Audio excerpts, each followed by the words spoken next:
Welcome to Jumpstart, the podcast designed for recording artists looking to jumpstart their cities by jumpstarting their careers in the ministry. This is Victor, your music mentor. Join me as I talk to artists, producers, and music professionals about their success, frustrations, and triumphs as it relates to the music industry. If you would like more information about the Jumpstart initiative, visit www.sanctifiedsound.org. Welcome to the podcast.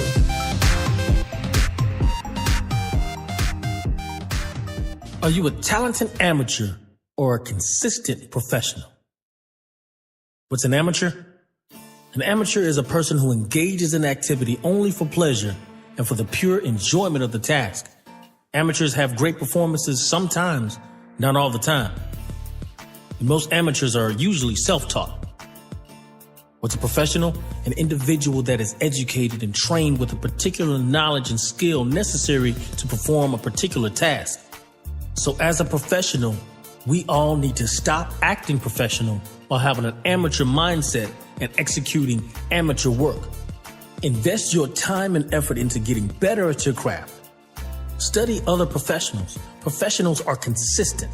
Professionals keep their word. As a professional, be a person who keeps your word. Look, I'll say it like this. Your word is the most valuable thing that you can possess as a professional. So let me give you this staggering statistic. If you do what you said that you were going to do 70% of the time, you'll be good. And if you do what you said you were going to do 80% of the time, you'll be great. And if you do what you said you were going to do 90% of the time, you will be phenomenal. Notice that I didn't say 100% because we're not perfect. The point is that if we do what we said at least 90% of the time, that greatly increases our chances of going to the next level. Enjoy this week's Jumpstart Podcast with musician, recording artist, and event coordinator, Breezy. Welcome to Jumpstart, the podcast designed for recording artists looking to jumpstart their cities by jumpstarting their careers in the ministry. This is Victor, your music mentor, and I'm sitting here with my little sister, Breezy. How you doing? I'm doing good. Good to be here. Yeah, you done made it out here from where? Abbeville, Lafayette. Okay. So you just kind of in that area right there. Yep, between those two, that's where I do everything. Yeah, how long you been out there? Well, my family is from, I was born in Houston, Texas, but really? Yeah, my mom's side is from Lafayette. So for most of my life, I've been there, and maybe around the age of 10, we moved to Abbeville. So kind of been there, but I work, school, I've done in Lafayette as well. Wow. I mean, what made you come to, like, why Louisiana? Like, why not, like, any other state that's out there, that's popping. Look, I am definitely a hometown person. Yeah. Look, Baton Rouge is too big for me. Oh, no. You can't have New Orleans there. I hate New Orleans. I don't hate New Orleans, but the traffic. I got you. No, I love the feel of, like, just the homey type of, Yeah. So I love Lafayette. And of course, Houston I still consider my hometown. Of course. That's where the blood starts. Yeah. But I like closeness, Right. I like that. But you are a sick bass player. Like that's what they say. People don't know that about you. No, like they just see Breezy with the mic in her hand and just tearing the church down and everything. They don't know you can sit in the pocket and chill. Right. How long you been playing bass? Yes. Since I started young because I first started with piano.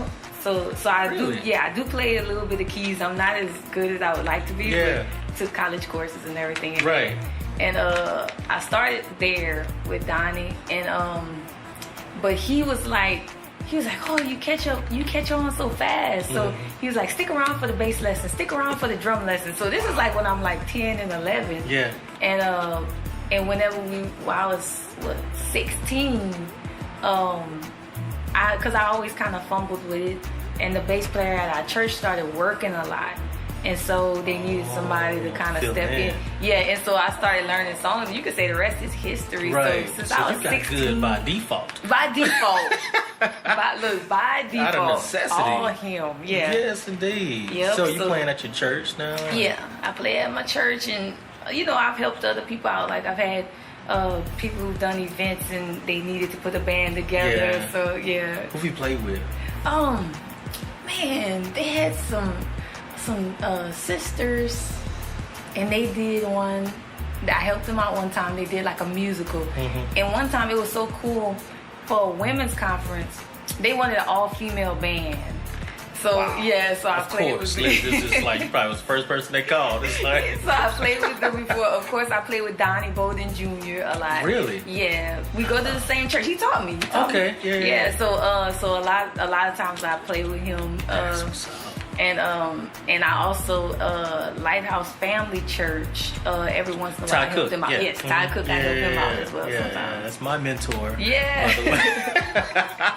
Every artist need a mentor, so yeah, Most he's definitely mine. So one of them, Amos Singleton. Yes, definitely know Amos. Yeah, he's another one. Saw him recently. Yeah, he's at Beacon Light right now. So yeah. So what are you working on right now? I know you're doing music and yes, right now, a lot of people have known about my project with the No More project, the No More Mingle Wine, No More Wasted Oil, kind of like a 2-part. Right now it's in the mixing stages. So okay, so this is the second part of that? It's actually the whole thing. Okay. I've kind of released and performed songs from it just throughout time. I did a concert recently. I started to actually get the mixing right. So I had a few bumps in the roads on it, but I'm a perfectionist and I like to present people the best. Right. So I'd rather say scratch all of that. Yeah. And let's just start the drawing. So that's what I did basically. Yeah. There are a lot of artists that are like that are those perfectionists, and I do appreciate that about them. It's just taking their time with their music because, this is something that is going to hopefully, if they do it right, reach a wide audience. And, we're competing with the world, giving people an alternative to listen to some real music, some real heartfelt type stuff. So but you've been rapping for a long time. Yes, time flies when you're having fun. So it's been a while. I think I was rapping since I could have easily been rapping since about 2006 maybe. Wow, really? So it's been over 10 years. Oh yeah. Yeah. It's been over 10 years. They say it takes 10 years to become an overnight success. Oh, yeah. I could believe it. Yeah. I could totally believe it. So, I've been rapping for a while. I started off. It's funny because all the things that you could say, people say, oh, Bree, you do this, you do that. All of those things I never set out to do. So I never set out to be a bass player. I never set out to be a rapper. That's why I always give glory to God, because I know it wasn't in my plan. And it basically was, we used to joke around rapping when I was younger. And one of the guys in my church came and he was like, he was working on something. He was like, I heard you could rap. Come to the studio next time. I want you to be on this song, And so I did it. And then from there, somebody was like, I want you to be on my song too. I want you, So it's like, I was like, okay. And then it went from there to, why don't you write your own song? And I'm like, my own song? For what? Right. Write your own song. Do your own album, And here we are. Wow. You just following whatever. Okay, well, all right, we'll do this. And Yes. Look, let me tell you something. That is one of my, I guess that's one of my secrets to success, so to speak, is when God opens the door, I just walk through whether I get it or not. So huge. That is so huge. I always tell people, go where the oil is flowing. Follow the flow. Follow the flow. There's a lot of opportunities that people are just missing because of fear. Right. Because of fear, yes. And for some reason, I guess the areas that take me unaware, I have less fear in. So I see almost because you've been doing success. it for so long, though. Yeah. You've been diving into those, those creeks and, what I'm saying, streams and stuff like that. I mean, just with no fear. Right. Just saying. I've learned the power of okay. Yeah. You know what I'm saying? That's huge. I like that. Why don't you try this? Okay. Right. Okay. I've learned the power of kind of okay. like that movie with Jim Carrey, The Yes Man. Yes. Okay. Yes. I've learned the power of it. Learned the power of it. So I've been meaning to ask you this for years. Really? Why Breezy? The most simplest answer you could ever think of. My name is Breanna, and somewhere along the lines, because everybody calls me Bree, really, and somewhere along the lines, my mom started calling me Breezy. So it came from your mom. Yeah, so it just stuck. I thought for some reason I was just like, okay, that's it's a cool nickname or something like that, or hey, I'm riding the wind of God or something like that, so I thought it had like a meaning to it. No, what actually was crazy is when I started doing this, I could not think of a quote unquote stage name, and so Breezy just stuck, and there you have it. You've been doing Breezy. your thing, though. I'm so proud of you. Thank you. You have no idea. I try to stop you every time I'm at a concert, just encourage you a little bit and everything. So, one of the things that I like to talk about is your definition of success. Now, what do you see as success for Breezy, like in the next 5 or 10 years, or ultimate success for where do you want to be? That's a twofold question, because for me, the areas of my life, I prioritize them different than most people would. Really? You know what I'm saying? So you like compartmentalize. You know what I'm saying? It's like, okay, I'm going to be Breanna today. I'm going to be Breezy today. That's what type of thing I am. No, seriously. Really? So the pinnacle of success for me is family. Whenever you see me with a husband and maybe 2 little kitties or something like that, then Breanna thinks she's made it. That's whenever you can be like, she thinks she all there, because I probably will at that point. That's the pinnacle. That's the pinnacle of success for me. But as far as my career as a counselor, that area of success is, is certain visions that God has given me in that, like book writing and, conferences and things like that. Establishing my own practice. But in the music, to be honest, to be totally honest, it changes, because this is something that I never really saw myself doing. It's literally something that God is doing in my life. Every little thing I do is just like a small success, So my next, I guess you could say, marker of success would be finishing the album and getting it out. And then from there, I just figure out what the next usually you're just walking by faith. Exactly. God take you to another room and turn the light on. Okay, God. Because sometimes, like, if I define success in this area, then I may be cheating myself out of what God says is success. That's true. That's true. So I don't want to be rigid. Too, but there is a certain, God usually shows you. He gives you a vision. Right. He gives you a vision, but he also said in his word that he will give you the desires of your heart. Right. If you follow what he tells you to do. And, I've been listening to a lot of motivational speaking and success people and even principles, even Christians. Christians talk about success. T.D. Jakes is for one of them. They talk about beginning with the end in mind. A lot of times we walk and we walk and we walk, but we don't know where we're going. You know what I'm saying? Yeah. Like, if that's something that we're supposed to be, is that a particular place? And it's good that you say that, because it's such a balance. And it could be my place in life, because I've never had a problem with seeing the big picture. Never. But the steps, that's where I struggle at. Right. So I'm the person who, I take a step and I be like, God, I know that you're taking me here. But what's next? Right.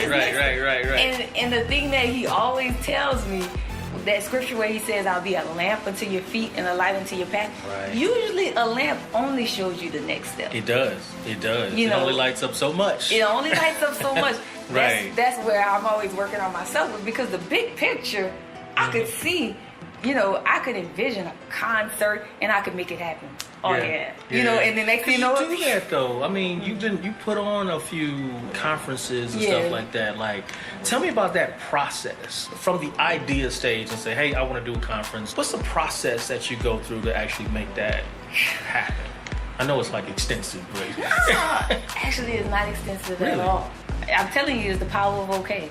With this last conference I did, it was the Becoming a Gift Journey to Covenant. It was for singles and couples. Now, mind you, like I said, I had the vision, but I always see the vision way down the line. Right. But one morning I woke up it's like ideas was just rolling in my head, and I'm literally seeing it. Wow. And so I just start writing. I just start writing. Same thing with my concerts, my music concerts. Yeah. I know I have music. I'll wake up and in my mind, musical arrangements. With the last concert, because I had a live band. Yeah. So live music arrangements for certain songs that I have was in my head, and I'm like... Right. That was different from the actual project. Right. So That's I'm like, cool. okay. But it helps that you're a musician too, so... It helps that I'm a musician. So I always feel like when I wake up with inspiration like that, that's like the seed God is planting. And so I start to envision it. He just begins to show me, and I'm like, okay. And so I start writing. Yeah. So that's my next step. So first, inspiration. Next, I write. Okay. Because, again, the scripture tells you, right? Write the vision and make it plain. Right. And so the next thing I do is write. Because usually in the vision, like if you can start to envision what you want to do, what you want to establish, usually within that comes the people that you need. You know what I'm saying? Right. So that's whenever I would go branch out and say, well, hey, I have this idea. What do you think? Could you be a part of it? Or, you know, so whenever I started getting live arrangements, I had who to call, to get a band on hand. Hey, how would y'all think about being able to learn some of my songs for a concert? And then usually after people is a date. Well, let's go back to people for a second. Like, I don't think a lot of artists realize nowadays is that your relationships are so important to your career, because you couldn't pull it off if you didn't call your friends. It's your friends musicians and your friends event coordinators, your friends. Yes, definitely. Networking is key. I'm a total believer in that. You know what I'm saying? Now, I'm also, like I said, for me, everything is about balance. So I'm also a person, I don't depend on people so much so that if they can't, I'm discouraged. Right. I'm a person, if God give me a vision, I will put it on my back. Right. And get it done.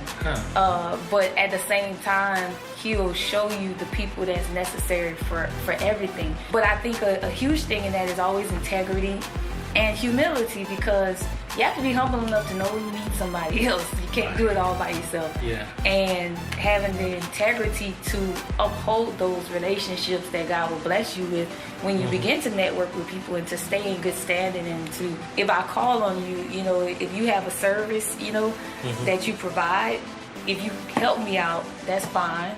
But also, if you have a price on that, I need to, value you enough to be willing to do that as well. So a lot of people mess up relationships like that. Right. And you reap what you sow. Yeah, that's true. You reap what you sow. Because let me tell you something. I've had a lot of people who charge very, rightfully so, some steep amounts for the services they provide. Yeah. And I've been blessed by those people, but because I've been a blessing too. Yeah. They have people now know they could call me up and I'll just go. Whenever it comes back around, God will bless me in that same way. Wow. But it's not an expectation of me. I'm always willing to give people what they're worthy of, and it keeps those relationships just really good. Okay, so we got to the relationships part in the process. So what's after that? You was talking about... Once you get your people in place, I get a date. Okay. So after the people, you get a date. Yeah, because what happens is I'll get a date in mind, and then now that I have these people on board that I know I want to be a part of it, then I'll go back to them and I'll say, what's your calendar like on this day? Usually I'll come up with like 3. I come up with 3 dates. I'm thorough. Right. So I'm not going to fixate on one. I got you. You can't make it here. No? Okay, I got you. What about this one? So usually if I was to get you involved in something that I'm doing, I'm coming to you with like 3 dates. And I'm like, what's the best date for you? Yeah. And then from there, just depending on what's out there, I also like to be mindful of what else is happening in the community. That's true. Yeah, because I don't like to clash. I like to keep people freed up. I'm always mindful of that. And once I set a date, I have to get an image. That's my next thing. Okay. Image as far as like a logo or something like that, or a flyer. Is it a flyer? Okay. Usually a flyer. And so I'll take that date and I'll just put it out there, just in, hey guys, look out for such and such and such. I'll just throw it out there. Okay. And I'll wait. Because usually when I plan something, I'm a person about time. So it's not going to be anything quick. I'll plan months in ahead. I'll perseverate over something. Good. Yeah, I'll perseverate over something, and then I'll, so from the inspiration to the date, that could be like 2 months of time. Oh, really? You know what I'm saying? Just in me envisioning it, thinking of it, writing it. You know what I'm saying? And that's just how I am. Wow. So so that could be 2 months of time, just in me conceptualizing. So once I get a date, I call up my guy. Remember, I have people, so I have a guy who takes care of my flyers. I'm like, hey, I wanna get a flyer out for this particular date. You know, and the thing I love about the flyer guy is he's gifted in a way where for some reason he's just gifted. People are gifted in whatever they do. I know and he could and he could just bring it to life. Yeah. So usually when people see that image, it's like it takes the vision, it gives it life. Yeah. So put the flyer out there, but again, remember, I'm a person that's about the way I do things is time, so I'll put it out there gently. You know, I don't believe in heavy promoting right away. Yeah, so I put it out there gently, and I just kind of let it marinate. Like, I won't even make it my profile picture. I'll just share it, you know, maybe like once a week. Right. Once every 2 weeks. What other promotion do you use? Because I think the Facebook and social media has been... This time I used radio. And what's crazy is people call me. They like, I hear you have an event. Come on the radio station to do an interview. Wow. Now, these people that you already have a relationship with, or they just call you? This time it was someone that I didn't even really know. Yeah, I didn't even realize. I was like, wow, okay. Huh. You know, but I used radio. I also believe in printing out flyers, barbershops, beauty shops. You know. Thank you. Yeah, barbershops, beauty shops, libraries, like community areas where they have those little pegboards. Right. Put it up. Churches. I remember when I did my first concert, I actually I got a list of churches, and I actually mailed letters and flyers to church youth groups. Wow. And I just blasted them out. I went to church youth groups, talked to the youth leaders, you know, different things like that. I did that. And one of the things that I do, I'm a counselor, so I'm a very personal person. So I invite people directly. You know, I actually ask people to come. Out of the window. Right. And it's so important for your career. Right. You know, I actually ask people to come. So I'm like, oh man, I want to see you in the building. I'll call. I want to see you there, bring a youth group. You know, I talk to people face to face. If I go to one of their events, I'll announce it there. But I just tell people, I want people to feel like I really want them to come. Like, I really want to see you there. I really want you to be a part of it.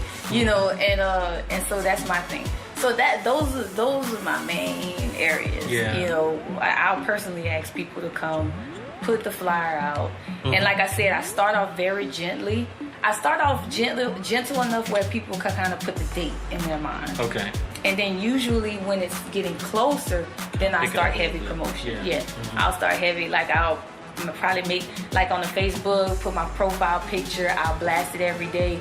You know, different things like that, and you know, and just really get out there. Maybe within 2 weeks, 2 or 3 weeks of the event. How soon do you do what I like to call traditional media? That's like TV and radio. Stuff like this that. particular time, I did a week in advance. This particular time, I did a week in advance. And it was weird. This conference that I did, the way the month of March happened is I had an event leading up to every. So it's like, wow, so you was just, God set that up for you. Yeah, so I basically had to and I also prayed. You know, of course. I also prayed. Let me tell you something. That is the best as far as if you want to get people in the house. He said, if I be lifted up, I'll draw. He will draw. Yeah, and so in this case, I really. It's crazy, but the month before the conference, I actually spent off of Facebook completely. And people were like, you have an event? What are you doing? What are you doing? You have an event? And I said, really, what I'm giving at this particular event, it won't be effective just to have people in the seats, but it'd be more effective to have people who really want the right people. What's being given in the seats. So I spent a lot of time in prayer, just praying for the people who needed to be there. And that happened. You know, I'm glad that you said that, because just the reaction of whoever that was, of how vital people think Facebook is to your career, is not really. No, because really, to be honest, Facebook, first of all, fluctuates and it's redundant. And that's why, to be honest, I I go forward, sometimes I pull back, sometimes I go forward, sometimes I pull back. Because what happens is you can become dull, and just the timeline itself can become dull. If they, I just know for myself, if I see the same flyer just constantly, then it's easy to just keep scrolling. Right. It's easy to just keep scrolling. You know, or if I see the same person constantly, or if I see the same person constantly sharing their music, you know, and it's like something in your mind is like, I want to listen, but you know, it's like this you forget. Another thing about Facebook too, and I don't think a lot of people really understand how Facebook works. So I'm gonna ask you, how many friends do you have on Facebook? I actually, roughly. Well, I had reached the 5,000. Okay, you have 5,000. Do you see 5,000 posts? No. You don't see 5,000 people. No. You know, you see people when they get engaged or they have a baby or something like that. You see the most current people, Yeah, you can't really, you know, pass that up without liking it or something like that. You're on Instagram. You know, you see a lot of folks doing that. Go back and look. You never really see over 300 people. Right, no. You know what I'm saying? It's always like 300, 350. You never see over 400 people. Right, exactly. In the scope of 5,000 of your friends, of 5,000 of that it's supposed to be reaching, quote unquote, everybody. It's not even reaching 10%. Right, no. You know, so... And then you have to understand too, because I actually started to clean mine out. And like I said, you have moments. You have moments where you're on people's radar and you have moments where you're not. Right. There was a time period where I was posting a lot. People were really enjoying it. But as a profile pic, I put a picture of me holding my bass. Okay. And I guess the idea of a female with a bass player, you know, your hair dropping down and all this, you know. And so, I mean, I was getting hundreds of friend requests a day of all kind of musicians, of all kind of people. You know what I'm saying? It just, rare. It just, you know. And then after a while, like when everything settled down, you change your profile picture. It's like, I don't know all these people. Right. It's like, they say that you're friends. No, they just saw that picture, and then all of a sudden it was just a whole group of people. And it's like, wait, what happened? Yeah. You know, I take stock in, I don't really consider a lot of my Facebook people as actual friends or whatever. If I don't have your phone number, you know what I'm saying? Like, if you're not in my phone, like, then we not. Like, well, I'm not really hanging out with you, like, talking about. Like, that's the definition, like, old school. You know what I'm saying? Like, the definition of a friend. Right. You know what I'm saying? And that's real because people don't understand that Facebook is, they named it the right thing. It's a face. It's a face that we choose to put out there, but it's not actual. It's not people. It's not real. Yeah. It's Facebook. So you're not really seeing the people. You're just seeing a figment of, you know, what they want you to see. What they want you to see. I only give you what I want you to hear from me. You know, and so it's funny because people will approach you. Right. And a lot of people don't even realize, they'll read my Facebook post and don't even realize that around a lot of people, I don't say too much. I'm a one-on-one person. Right. I have a lot of thoughts. So people will be shocked when they meet you in person and you're quiet. And they're like... Right. It's like, why? She don't like you? Exactly. she stuck up. I remember there was one young woman, and we've actually become friends, you know, because we exchanged numbers. But we still had never met. You know, we had talked on the phone, and you know, and she was like, you know, she would just call me, ask questions, and I would help her out in certain things, and we'd encourage each other. And when we finally met each other in person, she was so tall that I didn't recognize, and I was like, wow. I was like, wait, you know, it just totally threw me off. But it kind of jolted me to say, you know, this Facebook, really know you don't really, because I see your pictures all the time, and then when I meet you, I'm like, you know. Well, look, I want to kind of shift gears just for a second. Okay. Because you put on type of all your events, and you travel a lot, and you know you do your events and your concerts and all of your CDs, and you, like I said, you've been doing this for a very long time. You ever get frustrated? The thing that frustrates me most so lately has been getting my music out, because I've been trying so hard, and I'm gonna loosely say what's frustrating about it is because I've had to go through several people to get it done. Right. And so a lot of times, and that goes back to what I was saying, like with the integrity, and that gets frustrating. You know what I'm saying? I've came across people who mix music or who do things that's in that area, and they are but some can be slowful, or either slowful or can bite off more than they could chew, or not deliver. Right. You know what I'm saying? So I was in a position where you go to work with one person, and it's like, it's the days coming up to my concert and I don't have music. You know what I'm saying? I don't have mixed music. You know, and then you go to the next person and they have your money and you don't have music. You know, and they say, oh, you know, and they'll give you a timeline. Right. My frustration has always been, these are talented people. Right. You know what I'm saying? And it's like, sometimes they're the worst ones to work for. The people that are quote unquote talented. Right. As Gifted. opposed to the people that work hard. Yes, exactly. And, you know, and you have some of them who work hard, but they do too much. Yeah. You know what I'm saying? And so everybody's lost in this sea of, right. you know, and so I think that has been my frustration just throughout the years. If I set up a studio appointment, why am I waiting an hour for you to get here or something like, you know what I'm saying? Yes, I've experienced these things. You know what I'm saying? And unprofessionalism. Yes. That's so literally I what it think boils down to. yes. So if anything throughout the process that has frustrated me, it has been that. Yeah. And I don't think it always comes from a bad place.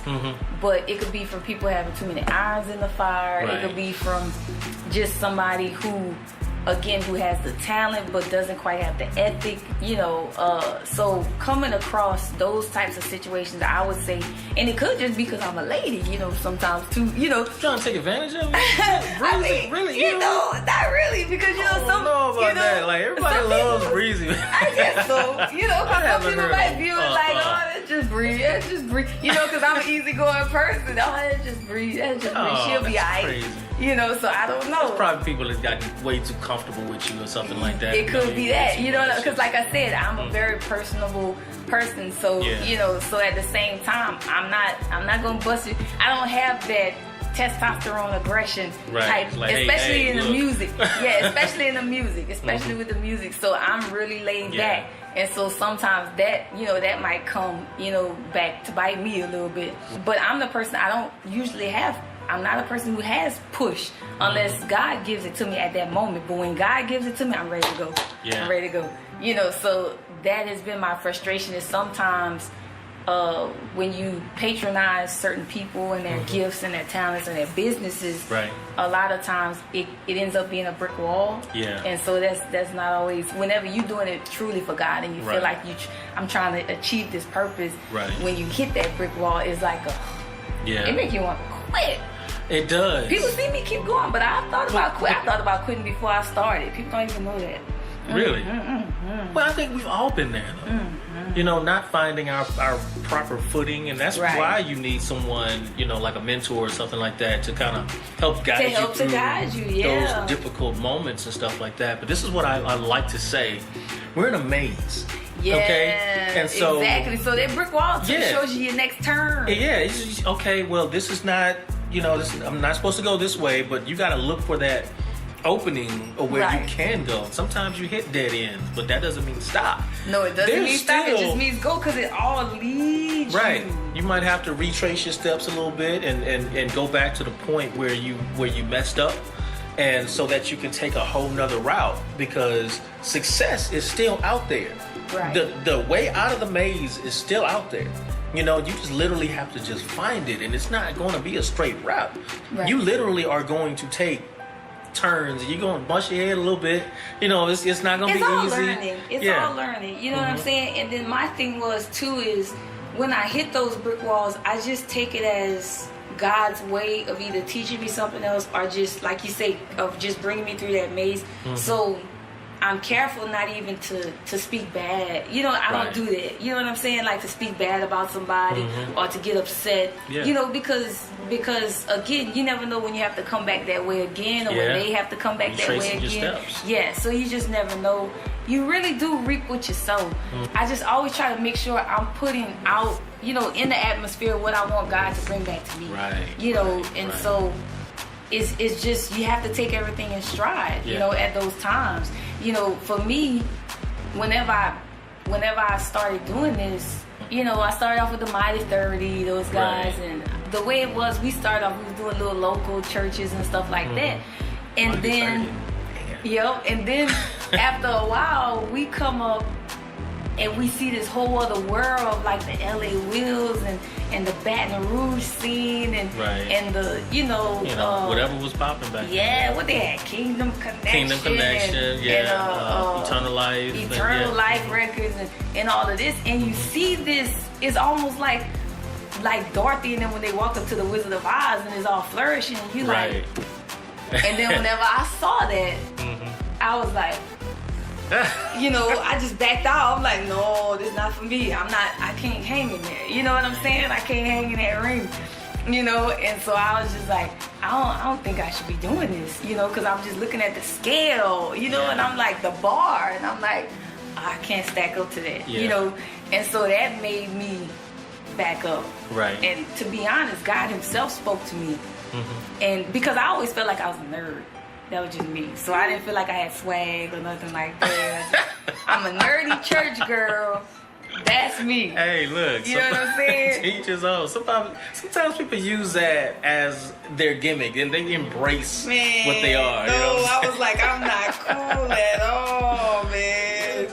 I'm not cool at all. I'm like, I'm the nerdy church girl, and I'm like, you know what? I do not need to be in front of people. Like, I'm just you trying to reach the hood and everything. Yeah, I don't have these elaborate testimonies. I don't have none of that. Right. You know but neither did the truth. At first. You know, until like I said, we're not gonna talk about that. But before that, he actually had a song that's like, I don't have a horror story. Right. No, you know, and I really liked that. I appreciated that song because that's a lot of people. But let me tell you something. The thing about it is, okay, first God himself spoke to me and he was like, I made you a certain way for a reason. He was like, just be you, present who you are to the people, because we don't understand our ministry is who we are. Yeah. God creates us as we are, because that in itself, as people say, like when Jesus did communion and he said, this is my body, it was broken for you. Yeah. You know, and when he used the 2 fish and the 5 loaves of bread, and he took that bread and he broke it down to 5,000. We are the bread too, because he lives in us. So he's the bread of life, but we become his instrument to the world. Right. Who we are is exactly what somebody needs. Right. You know what I'm saying? It's not for everybody. Exactly. We're not McDonald's or Coca-Cola. We're not McDonald's. You know? So exactly who we are is exactly who somebody needs. Right. And whenever we taint it to try to become something else, we actually take away from our ministry instead of becoming it. I was telling somebody, I said, look, you don't even understand that what you were feeling at that moment just expanded your audience, because now you have more people to minister to. Yeah. Because what you experienced, you know, when I went through my divorce, that expanded my audience. Yeah. Because now I can minister about what divorce is like. Exactly. You know, whenever in the times when I feel let down, I expand my audience. The times when I want to quit, I expand it, because now I can speak to more people. Wow. You know, that's a great perspective. Yeah, and so it's like God gives us messages through breaking us. And guess what? The more they broke that bread, that's how it stretched out to those 5,000. So the more he breaks us, the more that's how many people we stretch out to. You know? That is in your book, right? I gotta read that chapter. That's good stuff. So I can imagine, like, you read a lot. One of the people that I love to read that just gives me a good heart check is Kyle Idleman. Yeah, he has a book called Not a Fan. That was the first one that's life-changing. And he has other books like The End of Me, all good stuff. So he's a person that I'll just sit and read. So Kyle Idleman, though, he's one of my favorite authors. I'm also a Bible reader. I'm huge on that. But like I said, I perseverate. So I could have one scripture, and I could be on that for months getting all kinds of... Because you're using the same word that I have not looked up yet.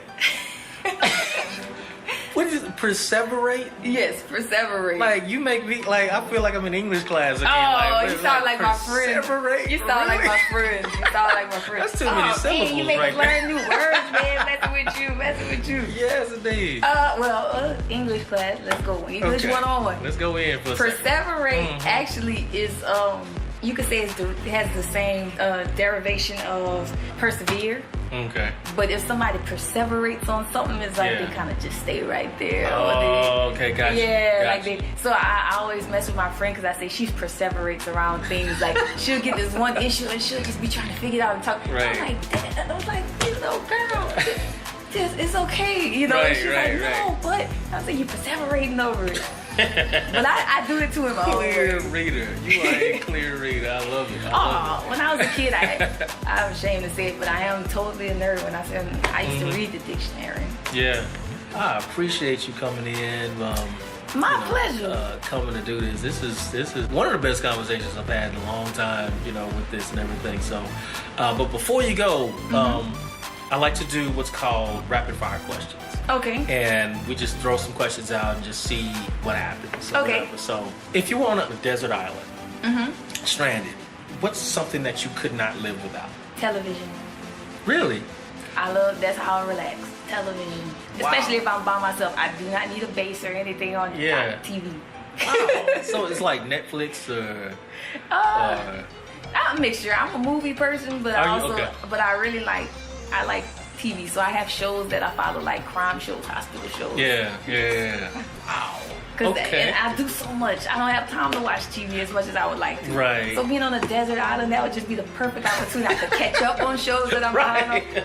Television. These movies and stuff that you missed out on and everything. And I will not feel an ounce of guilt about it either. You should be doing something more productive. No, I'm on a desert island. Give me my TV. I'm Breanna right now, so... I'll pray while I'm there too, but I will watch TV. Yes, indeed. So if you had no constraints with money, time, or location, what would the perfect day, aside from the desert island, what would the perfect day look like for you? A perfect day for me would probably be like fall, October weather. Because I love October weather, and a day in the park. Really? Like all day in the park? Or? Yep. Maybe like softball or something like that. Really? Wow. Okay. Yeah. With people that I enjoy. That would probably be the perfect day. What's the best advice you've ever received? I asked my overseer.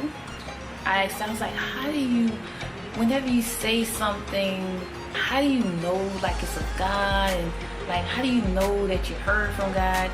And the best advice she ever said was, you have to have enough faith to speak what God is telling you, but be woman enough to apologize if you realized it wasn't God. Wow. Yeah. So that's something that I always repeat, and that's something that I always remember. Yeah. Because again, it adds a balance of not being too afraid to hear God and to follow His leadership, but not being too presumptuous to think that everything we say and do is from God because we say it is. That's true. So if you can go back to your younger self and give your younger self advice, knowing what you know now, what would that advice be? It's gonna be okay. I wouldn't take anything back. I would walk straight through it, but I'd just be like, girl, it's gonna be fine. Don't worry about it. Yeah. Just simple and sweet, just like that. Yep, it'll be okay. Wow. Matter of fact, I give myself that advice all the time. Like, really? Okay. So it still applies? Still applies. Because sometimes you can become anxious about things. Yeah. About things that really, once you reach the other side, it's okay. It's fine. Yeah. It's fine. Once again, thank you so much. Trust me, it's my pleasure. It's my pleasure. Yes, indeed. Before we get out of here, I forgot to ask you, how can people get in contact with you? My email is breezy, BREEZY 30. The number's 30@ymail.com. Okay. So you can email me that way. I'm on Facebook, Breanna Breezy Batro, Instagram, all of that good stuff. But Facebook, email are the two probably primary best ways you can get in touch. Gotcha. Once again, this is Victor, your music mentor, saying jumpstart your city by jumpstarting your career and your ministry. Let us show you how. We'll see you next time.